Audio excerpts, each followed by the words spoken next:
Olá, irmãos, graça e paz, tudo bem? Seja bem-vindo a mais uma aula da nossa Escola Bíblica. Esse é o nosso canal de estudo da Igreja do Nazareno Comunidade Leste e você é bem-vindo a mais essa aula. Quem está acompanhando aqui os nossos vídeos, as nossas aulas, está por dentro do que está acontecendo. Nós estamos vendo o panorama bíblico, Então nós já tivemos algumas aulas, 5 aulas, essa é a 6ª aula sobre o panorama bíblico e você que não assistiu, pode procurar aí no nosso canal com o nome Panorama Bíblico, você vai achar 5 aulas aí para você ganhar no seu conhecimento bíblico. Beleza? Então hoje nós vamos para a 6ª aula, mas primeiro eu quero poder orar. Feche seus olhos se você pode, aonde você está. Pai, obrigado por esse dia, obrigado pela oportunidade, Senhor Pai, de viver mais uma semana. Mais uma semana, Senhor Pai, mais um dia que o Senhor nos deu para escrevermos a nossa história segundo a Tua vontade. Pai, em nome de Jesus, que o Senhor fique conosco, que o Teu Espírito seja conosco nesse momento, que nós vamos aprender, mergulhar mais no conhecimento do Senhor, fazendo aquilo que o Senhor pediu para nós. Tua palavra diz que o povo do Senhor perece por falta de conhecimento. Senhor, mas nós, aqueles que junto comigo estão reunidos agora através desse vídeo, estamos buscando mais conhecimento do Senhor, estamos buscando mais conhecimento da Tua palavra, a fim de encontrarmos, Pai, a direção para a Tua vontade, para aquilo que o Senhor quer para nós. Fica conosco, fala conosco, em nome de Jesus. Amém. Amém, queridos? Então hoje nós estamos na 6ª aula e nós vamos falar hoje sobre o primeiro livro de Reis. Nós acabamos de falar o segundo livro de Samuel na semana passada e essa semana nós vamos tratar sobre o primeiro livro de Reis. Então o primeiro livro de Reis é um livro histórico, E ele é basicamente a continuação do que vem acontecendo aí, do que nós estudamos lá em 2 Samuel. Beleza? Então começa esse livro aqui, Davi. O capítulo 1 vai falar sobre isso, Capítulo 1 de 1 Reis, que Davi ele já era velho. Davi então era rei de Israel, do reino unificado. Ele já era velho e aqui nesse primeiro capítulo ele vai dar a sucessão do trono dele, O trono dele vai passar de Davi para um outro filho. Bom, então o que acontece nesse momento aqui? O filho dele, por nome de Adonias, ele decide, ele quer meio que dar um golpe de estado ali, ele decide se autoproclamar rei. Então o que ele faz? Ele leva algumas pessoas ali, ele faz aliança com algumas pessoas do reinado de Davi e ele vai para um monte para entregar sacrifício, Ele faz sacrifício para se autoproclamar rei e ali ele diz que ele é o rei de Israel sem ter sido ungido por ninguém, sem ter sequer sido direcionado pelo pai, rei Davi, a fazer isso. Não, Adonias vai lá e simplesmente quer dar um golpe de estado e se diz rei, ele se diz rei. Bom, sabendo disso, Betseba, que era a mãe de Salomão, chega então na presença de Davi, já velho, e fala: Davi, meu senhor, você tinha falado para mim, você tinha prometido a mim que seria ungido rei sobre Israel, o meu filho, o nosso filho Salomão.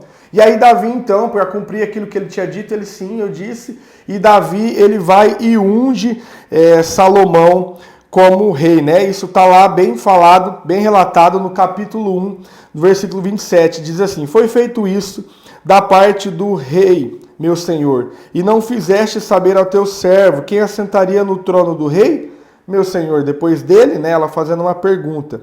Respondeu o rei Davi: chama-me a Betseba.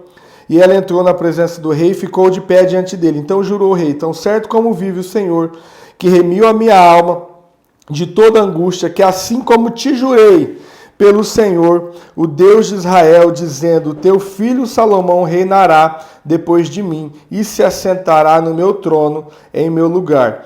Assim mesmo, hoje cumprirei aquilo que eu disse. Então Betseba se inclinou o rosto. Bom, por aí você pode continuar lendo. Então, acontece que nesse momento, Salomão, o filho de Davi, é ungido como rei de Israel, Quando Adonias fica sabendo disso, ele corre. Adonias vai e corre porque ele fica com medo, né? Ele fala, agora Salomão é rei, ele vai me matar. Mas Salomão não faz nada com ele, deixa por isso mesmo, até porque Salomão já era rei, não decide não matar o irmão, né? E no segundo capítulo, Davi, próximo da sua morte, dá instruções para Salomão. Então, no capítulo 2 do livro de 1 Reis, eu quero ler essas instruções, que isso aqui é interessante até para a nossa vida nos dias de hoje. Olha só o que Davi diz para o seu filho Salomão, as instruções, as últimas instruções de Davi. Diz assim, aproximando-se o dia da morte de Davi, deu ele ordem a Salomão, seu filho, dizendo, eu vou pelo caminho de toda a terra, esforça-te, pois, e sê homem. Guarda as ordenanças do Senhor, o teu Deus, para andares nos seus caminhos, para guardares os seus estatutos e os seus mandamentos, os seus juízos e os seus testemunhos. Como está escrito na lei de Moisés, para que você prospere em tudo que for fazer e por onde quer que for. Então essa é a instrução do pai, rei Davi, para Salomão. Então Salomão, ele teve um reinado de paz, ao contrário do pai, que teve um reinado aí um pouco turbulento, com várias guerras, enfrentando vários povos, tomando vários territórios. Davi era homem de guerra, Salomão já não. Salomão, então, ele teve um reino de paz. Por quê? Porque Salomão, ele fazia alianças com reis vizinhos, né? Com os reis de outros povos, de outras nações. Ele fazia aliança. Tanto é, isso aqui é uma curiosidade interessante, tanto é que Salomão tinha 700 mulheres casadas e 300 concubinas.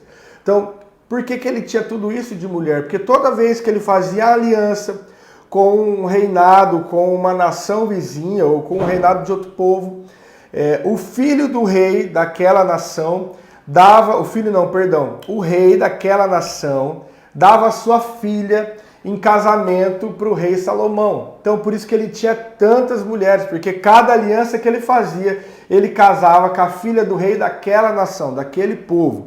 Tá? Então, por isso que ele tinha várias mulheres.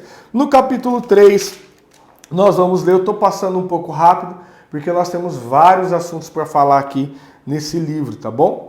Então, no capítulo 3, Deus fala com Salomão através de sonho, e fala para Salomão pedir o que quiser. Você vai encontrar isso capítulo 3, a partir do versículo 5 até o versículo 14. Então Salomão sonha, Deus aparece para ele nesse sonho e diz para ele, Salomão, me pede o que você quiser, pode me pedir o que você quer. Salomão podia ter pedido riqueza, Salomão podia ter pedido os seus inimigos, as outras nações, Salomão podia ter pedido honra para si mesmo, para o seu reinado, mas não. Salomão fala, Senhor, me dá sabedoria, me dá conhecimento, para que eu possa governar esse povo, para que eu possa liderar o povo que é do Senhor.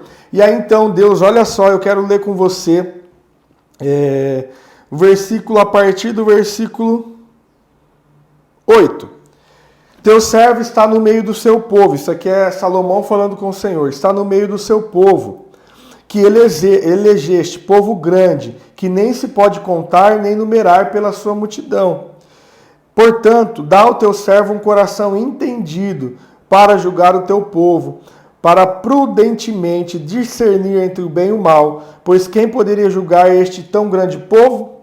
Esta palavra pareceu boa aos olhos do Senhor, por haver Salomão pedido tal coisa. Disse-lhe Deus, visto que pediste esta coisa, e não pediste para ti muitos dias, nem riqueza, nem a vida dos teus inimigos, mas pediste entendimento para discernir o que é justo, farei segundo a tua palavra, e te darei um coração tão sábio e entendido, que antes de ti igual não houve, e depois de ti não se levantará. Também até o que não pediste te darei, assim riquezas como glória, para que não haja teu igual entre os reis durante todos os seus dias. Então, Deus se agradou daquele pedido de Salomão e deu para ele muito além do que aquilo que ele tinha pedido. E aí no capítulo 4, seguindo aqui, você vai encontrar aqui, você vai conseguir ler a fama, a sabedoria de Salomão, fica muito evidente a sabedoria de Salomão aqui nesse capítulo.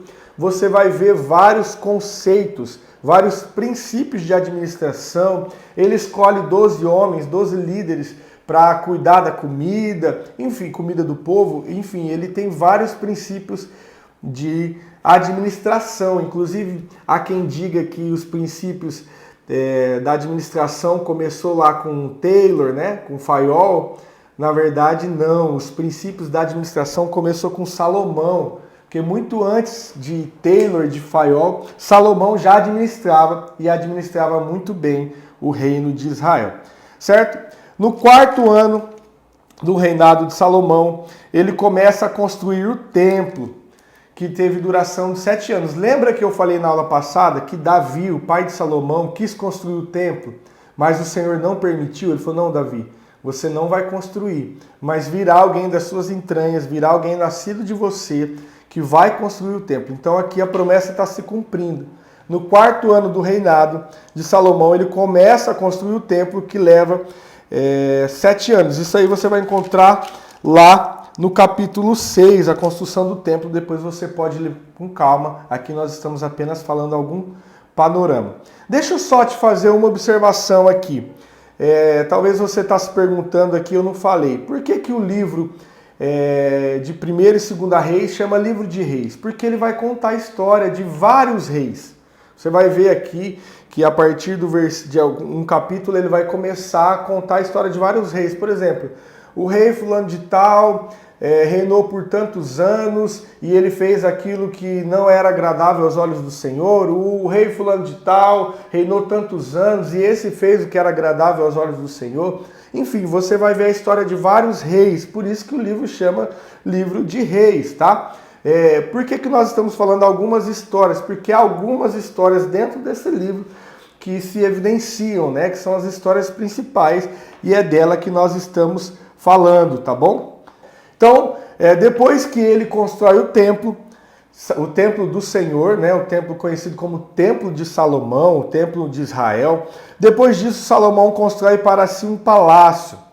Você vai ver isso no capítulo 7, ele constrói um palácio para ele.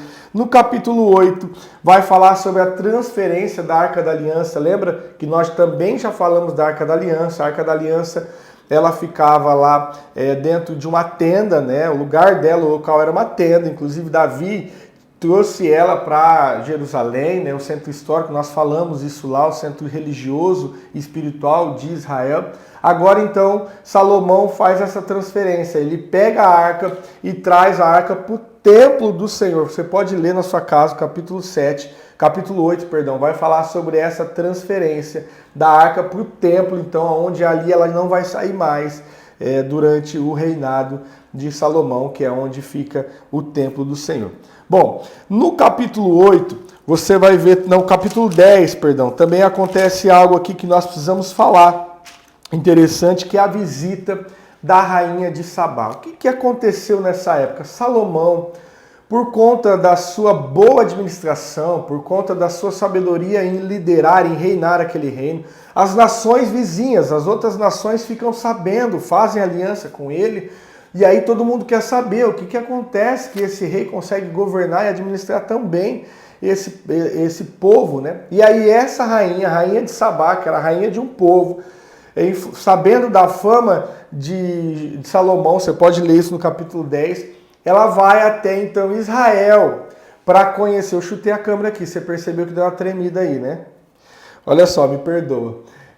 Então essa rainha de Sabá sai da sua terra e vai lá para conhecer quem é Salomão, o tão famoso Salomão. E ela leva ali ouro, pedra preciosa, inclusive o versículo 14, depois você pode ler também, diz que Salomão recebia todo ano 25 toneladas de ouro de presente de outras nações. 25 mil quilos de ouro. Olha só como esse homem, como Israel ficou rico com a administração desse homem, né? Então a rainha de Sabá vai lá fazer essa visita, faz muitas perguntas, ela começa a imaginar ali, fazer algumas perguntas para tentar dificultar Salomão. Todas as perguntas são respondidas com facilidade, ela fica admirada.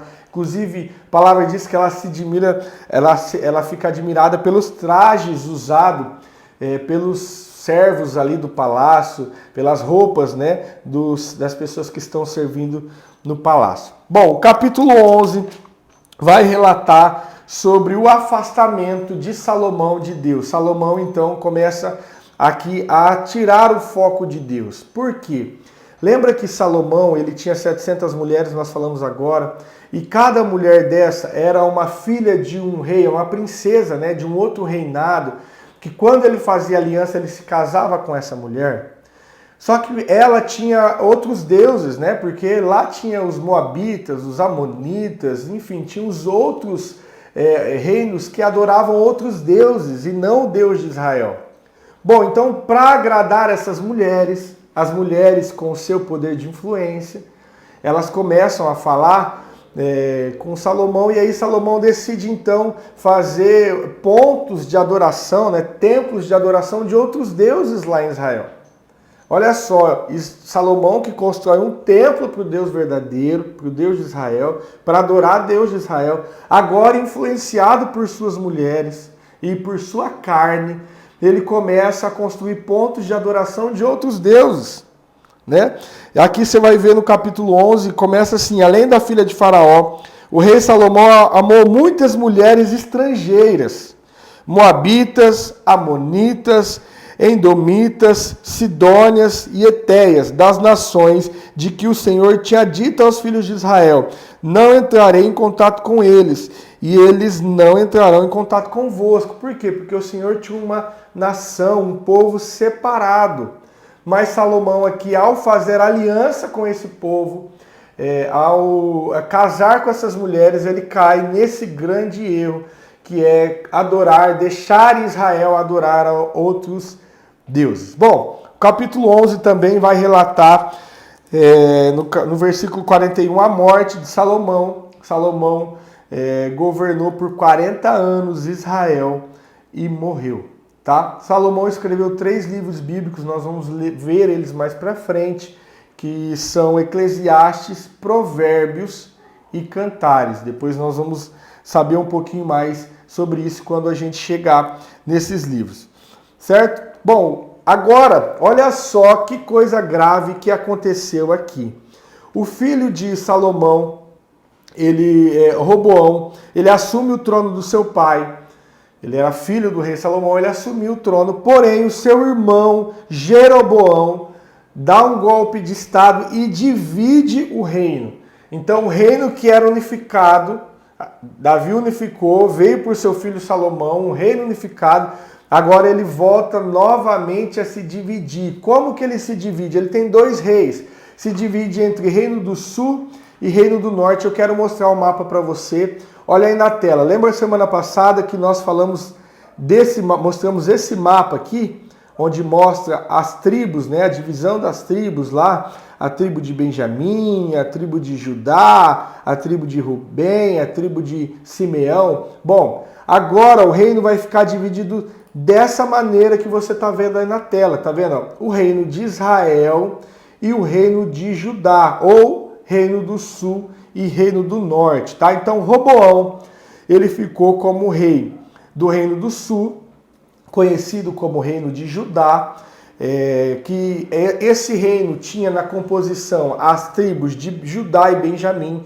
Então 2 tribos ficaram no Reino do Sul, que era sobre a liderança, sobre o reinado de Roboão, e as outras tribos se dividiram, se separaram dessas 2, né, e formaram o Reino de Israel, ou o Reino do Norte, como também é conhecido, que foram formados pelas demais tribos. O Reino do Sul tinha como capital Jerusalém, a cidade de Jerusalém era a capital do Reino do Sul, e o Reino do Norte agora tinha como capital a cidade de Samaria. Roboão governou durante 17 anos sobre o Reino do Sul, e Jeroboão, seu irmão, reinou durante 22 anos no Reino do Norte. Por isso que você vai ouvir na palavra de Deus falando assim, ó, por exemplo, Josafá, o rei de Judá, fulano de tal, rei de Israel. Por quê? Porque o povo de Deus aqui se divide e formam 2 reinados, o Reino do Sul e o Reino do Norte. Tá bom? Israel e Samaria como suas capitais. Por isso que você vai ouvir falar Reino do Sul e Reino do Norte durante as pregações, durante as ministrações da palavra, porque nesse momento o reino se divide. Bom, depois disso vem uma sequência de reis aí nos próximos capítulos, né? O próximo capítulo 14 e os próximos, né, vão falar de vários reis como Abias, como Asa, como Nadab, como Baazã, como Elá, rei Zinri, rei Onri, né? Vai falar de vários reis aí, por isso que o livro chama Reis, porque vai falar o rei fulano de tal governou por tanto tempo, o outro rei governou por tanto tempo, vai contar algumas histórias desses reis, mas eu não quero falar sobre isso, porque nós temos bastante coisa para falar. Deixa eu ver o nosso tempo aqui como tá. Beleza. Bom, no capítulo 17, então entra em cena um homem muito importante do Antigo Testamento, o profeta Elias, que você ouve falar bastante aí. Nessa época, na época do profeta Elias, quem era o rei? Era o rei Acabe, né, que tinha como mulher Jezabel, do reino de Sidom. Então era uma mulher de Sidom. Acabe era rei, casa-se com ela, ela acaba sendo ali a rainha, né? E Acabe comete também um erro como rei de Israel. Para agradar a sua mulher, ele criou vários altares de Baal, né, que era o deus adorado por ela lá na sua terra, e aí ele cria vários altares ali de Baal, vários profetas, nós vamos falar sobre isso agora, tem vários profetas de Baal ali misturado com o povo de Israel, né? E aí, então, isso não agrada a Deus de forma nenhuma. Então Elias chega a mando de Deus, né? Como Deus não tinha se agradado desses altares, o povo estava ali misturado, adorando outros deuses por conta dessa permissão dos reis. Então Elias chega a mando de Deus e diz para Acabe, Acabe, olha, como castigo do Senhor por conta aí do teu mau governo, não haverá chuva, nem orvalho em Israel, até que eu diga. Então olha só, o Senhor está dizendo que a partir de agora não haverá chuva, nem orvalho. Imagina só, ficar alguns anos sem chuva, né? Sofre a agricultura, sofre o povo sem comida, os gados não conseguem comer direito. Então a nação de Israel começou a sofrer pela falta de comida, pela falta de alimentos, né? De bois, de coisas para se alimentarem, porque não tinha comida, não tinham que eles comerem, a agricultura não ia para frente, né? Por conta de água. Então, Acabe fica muito bravo por conta dessa sentença, né? Jezabel também, sua esposa, e Deus manda Elias fugir para o deserto. Lá ele fica perto de um riacho e é alimentado por corvos. Você vai ver isso no capítulo de número 17, tá? Diz assim, ó, versículo 1. Ora, Elias, o tisbita dos moradores de Gileade, disse a Acabe, tão certo como vive o Senhor Deus de Israel, perante cuja face estou, nem orvalho nem chuva haverá nestes anos, senão segundo a minha palavra. Depois veio a palavra do Senhor Elias, retira-te daqui, vai para o oriente, esconde-te junto ao ribeiro de Querite, que está ao leste do Jordão, beberás do ribeiro, e eu ordenei aos corvos que ali te sustentem. Assim foi Elias e fez conforme a palavra do Senhor, foi e habitou junto ao ribeiro do Querite, a leste do Jordão, e os corvos lhe traziam pão e carne pela manhã, como também pão e carne ao anoitecer, e bebia do ribeiro. Então, Elias ficou ali sendo alimentado pelos corvos, até que, por conta da falta de água, aquele riacho, aquele ribeiro secou. Depois Deus manda Elias ir para uma terra chamada Sarepta ou Serepta, depende da tradução da sua Bíblia, para que ele seja alimentado por uma viúva, né? E aqui a história você talvez conheça, porque é uma história bem conhecida. Você vai encontrar isso a partir do versículo 8 do capítulo 17, né? Então Elias vai ali para aquela casa, a casa daquela viúva. Ele chega lá, o Senhor tinha ordenado para que ele fosse lá e a viúva ia cuidar dele. Quando ele chega, ele pede comida, pede alimento para aquela viúva. Ela fala, olha, eu não tenho comida, eu tenho só um pouquinho de farinha e um pouquinho de azeite na botija para me fazer aqui uma comida, eu e meu filho comer e morrer, porque a viúva não podia trabalhar naquela época, né? O filho dela aqui devia ser menor, também não podia trabalhar. A palavra não diz a idade, mas para ela estar com essa decisão, com essa ideia de passar fome, o filho não podia trabalhar. Então, Elias chega e fala, ó, faz sim esse alimento, esse bolo que você vai fazer, mas faz primeiro para mim. Faz o alimento, vai me dar de comer. Porque assim diz o Senhor, não faltará a farinha na sua vasilha e nem o azeite na sua botija. A mulher vai, faz aquele alimento, dá para Elias comer. Elias come, se farta, a mulher come, o menino come. E aí então, como Elias tinha dito, através do Senhor, não falta naquela casa farinha e nem azeite na botija. Ela pode comer durante todo aquele tempo que a chuva não veio sobre Israel. Bom, Elias fica morando ali durante um tempo naquela casa, num quartinho. O filho daquela mulher morre. Aquela mulher chega para o profeta e fala, olha, você veio para cá para se lembrar, para o Senhor se lembrar dos meus pecados e levar o meu filho, fazer meu filho morrer? Elias então vai lá até onde o menino está, ora pelo menino, se debruça diante do menino, começa a orar e o menino revive.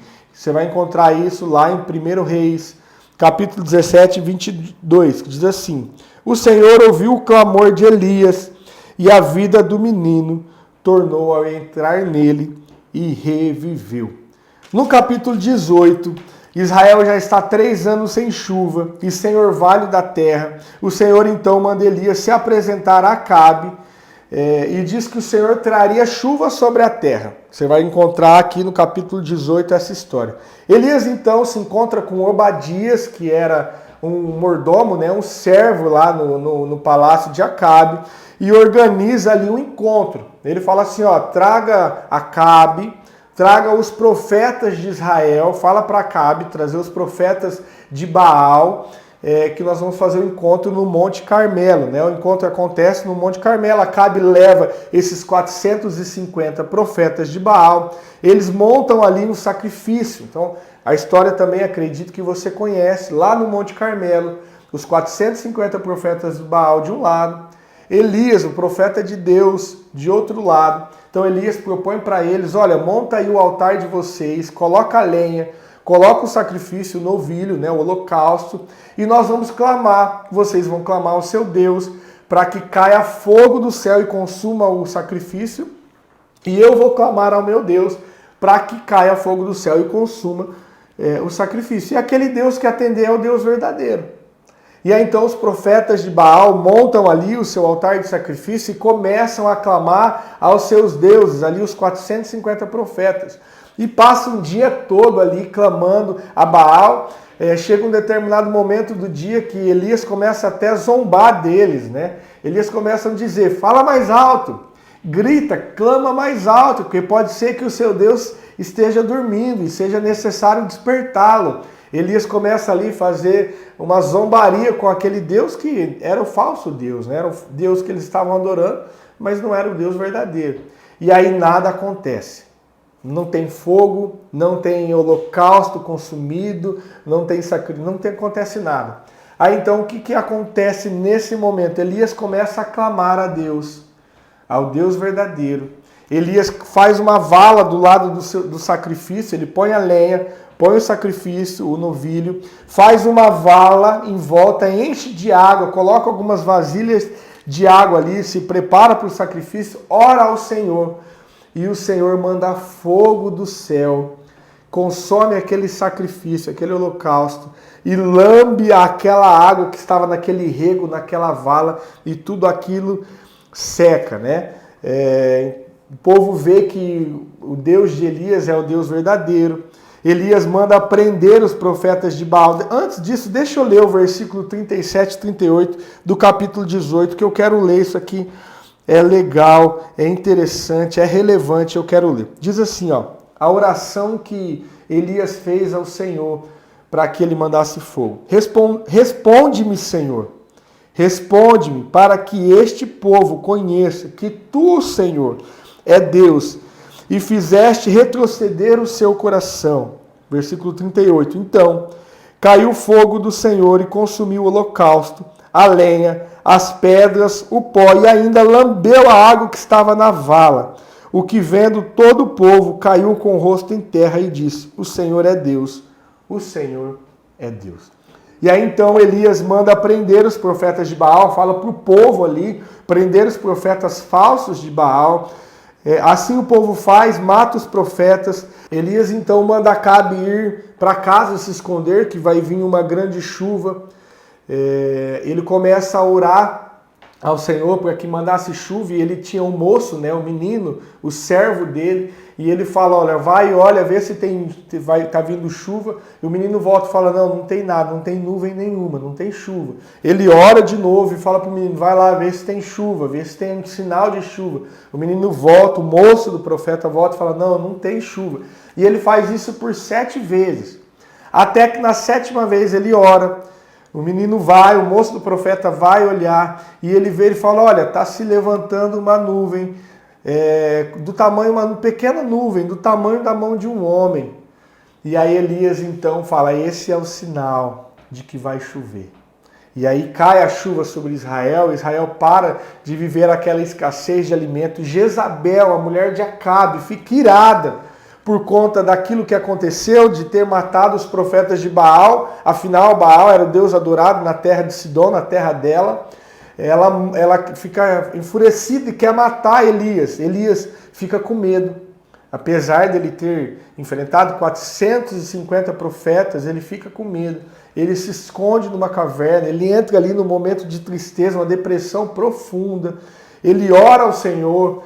O Senhor então, vem um vento, ele vê que o Senhor não está no vento, aí vem uma brisa suave, e aí o Senhor fala com ele, e fala, Elias, volta então, você vai ungir Jeú como rei de Israel, e você vai deixar ungir Eliseu como profeta no seu lugar, né? Então Elias volta, faz isso, né? Faz o que o Senhor está dizendo. No capítulo 21, vai falar sobre a vinha de Nabote, também é uma história que acontece aqui no livro de Reis, capítulo 21.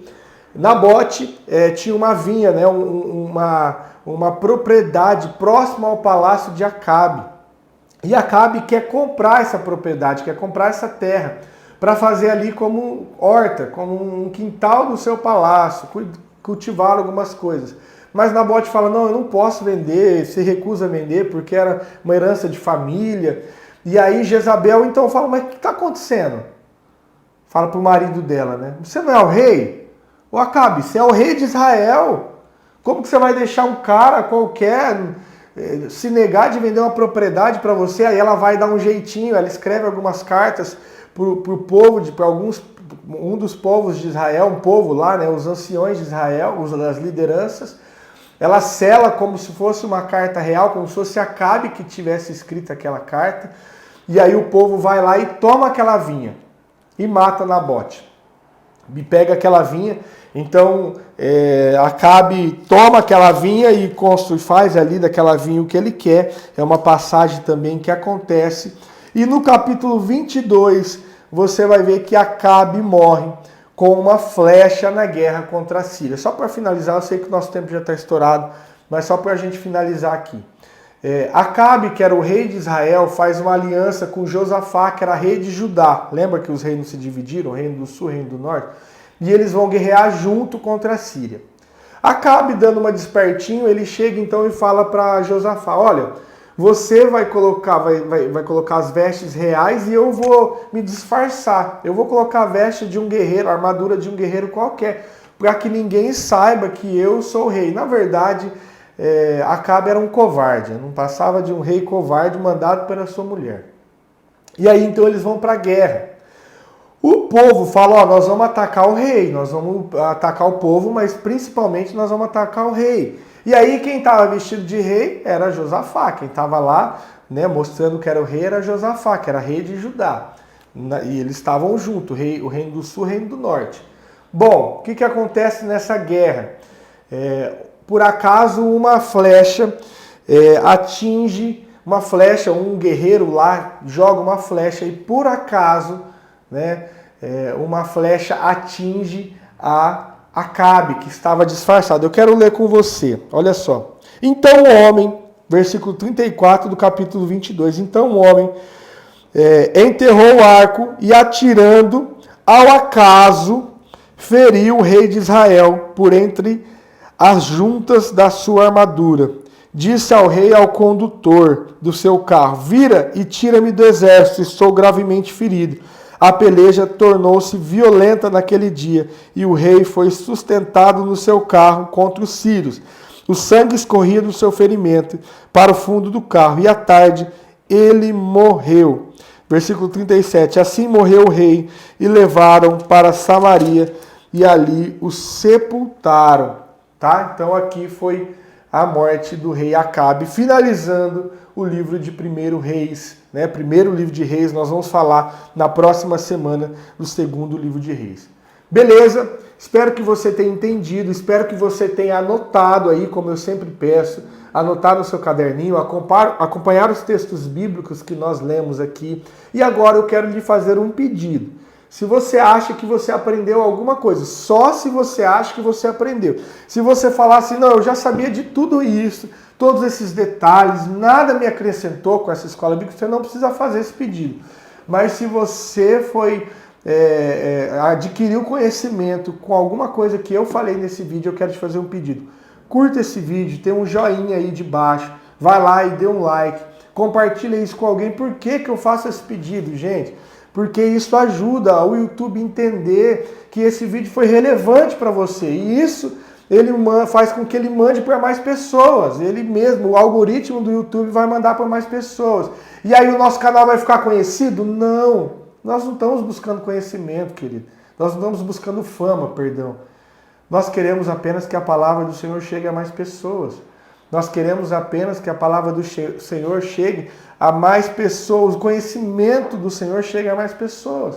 E aí então elas sejam libertas, porque a verdade liberta. Amém? Então faça isso, compartilhe com alguém, curta aí. Deus abençoe a sua vida. Eu quero orar por você, Pai. Obrigado, Senhor Pai, por mais uma aula. Obrigado, Senhor Pai, por mais esse conhecimento. Pai, que agora o Teu Espírito faça o seu papel de lá no coração de cada um, fazer com que essa semente, com que esse estudo possa ficar gravado no coração deles, para que no momento certo, no momento oportuno ao Senhor, esse conhecimento seja usado, seja colocado em prática. Pai, em nome de Jesus, nós estamos aqui fazendo aquilo que o Senhor nos comissionou a fazer, fazendo a nossa parte, preparando um bom estudo, trazendo esse vídeo, gravando, editando, colocando no ar, Senhor Pai. Agora que o Senhor faça aquilo que o Senhor quer com esse estudo no coração de cada um. Chega onde quiser, Senhor, porque o Senhor é aquele que tem todo o controle. O Senhor sabe o que fazer com esse vídeo. O Senhor sabe quem precisa aprender com esse vídeo. Faça isso, Senhor. Em nome de Jesus, nos dê uma semana abençoada na Tua presença. Amém. Amém, queridos? Fique com Deus. O Senhor te abençoe e te dê uma excelente semana. Amém.